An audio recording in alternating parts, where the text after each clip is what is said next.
I was at Target and I found these Disney Munchling blind boxes. They're actually scented.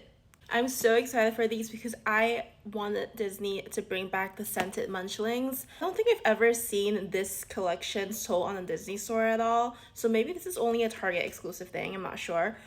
This is the Disney Munchling Soft and Cuddly. I love the little like ice cream cone packaging, and I can kind of smell a little bit of scent through the box. 12 designs, let me show you what they are. Mickey, Minnie, Bambi, Donald. This is so cute, it's an onigiri, I really want that. This is Pua and Pumbaa. I don't really like the Pumbaa design. And on the other side, there's Panda May, which is so freaking cute.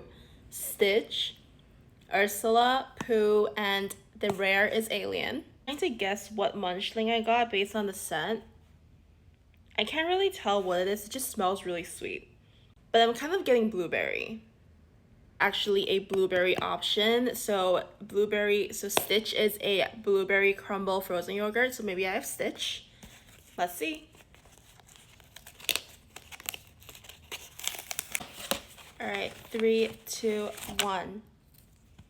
Okay, completely off, but I got Panda May, which I really wanted to. Panda May is a red bean shaved ice. It definitely does not smell like red bean shaved ice, but she is so adorable. Okay, now on to the second one. This one actually doesn't have a smell, so I'm just gonna open it. Okay. I'm so nervous.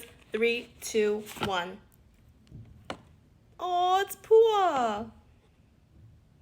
They kind of smell the same. Pua is a dragon fruit cake. Oh my gosh. So cute. Okay, yeah, these two literally smell the same. They definitely do not smell like what they're supposed to be, but they smell really good. They kind of have this like fruity scent. But yeah, these are the two munchings that I got. Should I get more?